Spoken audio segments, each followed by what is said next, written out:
On the storm-battered coast of Maine, where fog often swallowed the horizon, stood an old lighthouse named Hope's End. For 40 years, its keeper was a quiet man named Elias. A widower and retired Navy veteran, Elias chose this solitude not out of bitterness, but because of a deep-seated belief. Someone had to keep the light burning. Every evening at dusk, he'd climb the winding spiral stairs, polish the great Fresnel lens until it gleamed, and light the lamp. His steady beam guided fishing boats through the treacherous, rocky shoals. The villagers rarely visited, seeing him as a ghostly, distant figure, a relic from a quieter time. But Elias didn't mind the isolation. He talked to the gulls, read poetry aloud to the crashing sea, and kept a small journal. In it, he wrote just one thing he was grateful for each night. Simple things. June 3rd, the roses bloomed early. July 12th, heard a whale sing at dawn. August 1st, received a letter from an old shipmate. He still remembers my name. He never wrote about loneliness. He only wrote about light. Then came a brutal winter. A fierce nor'easter raged for days on end, knocking out power and flooding the coastal roads. One night, through the howling wind, a frantic knock echoed at the lighthouse door. Standing in the pouring rain was a young mother named Lena, clutching her toddler.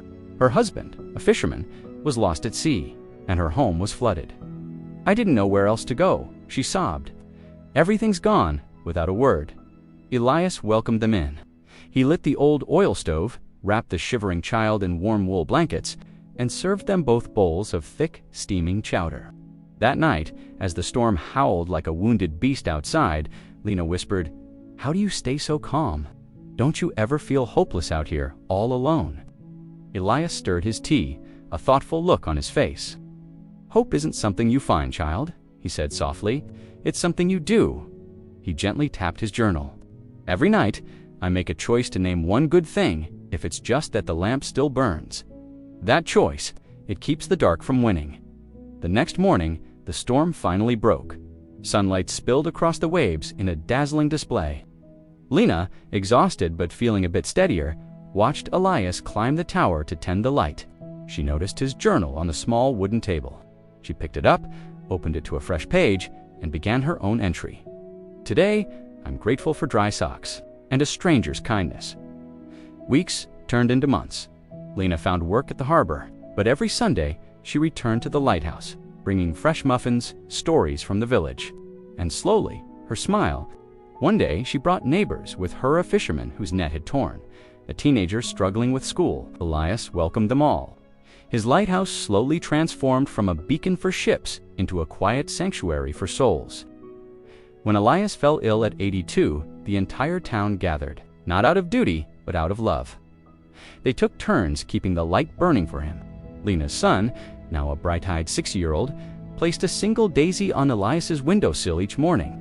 After he passed, the Coast Guard planned to automate the lighthouse, but the villagers protested. They formed a keeper's circle, a group of volunteers who now tend the lamp in shifts. They teach children about navigation, and most importantly, they keep Elias's journal right on the front table. Anyone can add an entry. The journal is filled with new light. March 5th, my daughter said, "I love you," unprompted. April 12th, the first robin returned. May 1st, I chose to believe today would be kind, and it was. This story teaches us that true strength isn't about ignoring life's storms. It's about refusing to let them extinguish your inner light. Like a lighthouse, we don't need to be grand or perfect. We just need to stay lit. Because in the darkest night, even the smallest, steadiest flame can guide someone home. And sometimes, the greatest act of hope is simply choosing to shine one quiet day at a time. Thanks for listening. If this story resonated with you, consider subscribing for more.